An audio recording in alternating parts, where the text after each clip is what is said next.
ભાઈ મારી બેનપણી એવું કહ્યું હતું કે લાઇટ થી હવન ચાલે છે, તો મને બતાવો કેવી રીતના લાઇટ થી હવન ચાલુ થાય છે. આ જે હવનકુંડ છે ને એ લાઇટ થી નથી, એટલે કે ઇલેક્ટ્રિક હવનકુંડ નથી, પણ આની અંદર છે ને જે આ હવનકુંડ છે ને એની નીચે એક નાનો પંખો આપે છે ને એ એકલો માત્ર છે ને તમારું જો મોબાઈલ નું ચાર્જર હોય ને એવા ચાર્જર થી ચાલે છે. એ ફેન ખાલી છે ને નીચેથી હવા આપવાનું કામ કરે છે. એટલે તમે જે નોર્મલી આપણે પેલા ચૂલાની અંદર ફૂંક મારતા હતા ને પાઇપ થી, બસ એવું હવા આપવાનું કામ કરે છે, પણ હવનમાં આપણે ફૂંક ના મારી શકીએ.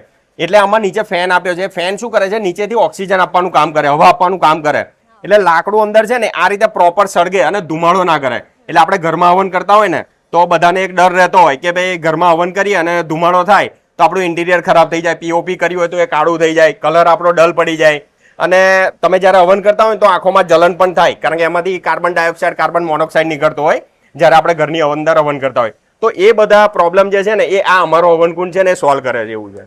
તો મતલબ ઘરમાં હવન કરવું હોય તો ચાલી જાય. હા, તમે ઘરમાં હવન કરી શકો છો.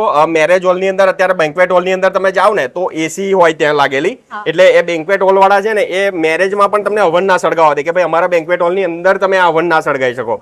તો એવામાં છે ને આ હવનકુંડ છે ને વરદાન રૂપ છે, કારણ કે આ હવનકુંડમાં ધુમાડો નથી થતો. એટલે એ લોકો ત્યાં તમને પરમિશન આપે કે ત્યાં તમે હવન કરી શકો છો એમ. જો આ અમારી છે ને કંપનીની વેબસાઇટ ઉપર પણ 3 મોડલ અવેલેબલ છે. આપણી પાસે છે ને આ 17 ઇંચ, આ 12 ઇંચ અને આ 8 ઇંચ, એમ 3 મોડલ અવેલેબલ છે. અને 3 મોડલ અમારી કંપનીની વેબસાઇટ ઉપર પણ અવેલેબલ છે. એમેઝોન થી ઓનલાઈન ઓર્ડર કરી શકો છો, ફ્લિપકાર્ટમાં પણ અવેલેબલ છે. એટલે તમે ફ્લિપકાર્ટમાંથી પણ ઓર્ડર કરી શકો છો. અને સ્ક્રીન ઉપર અમારો કોન્ટેક્ટ નંબર તો અમે આપીએ જ છે, ત્યાંથી પણ તમે વોટ્સઅપ કરી અને અમને કોલ કરીને પણ આ પ્રોડક્ટ તમે ઓર્ડર કરી શકો છો.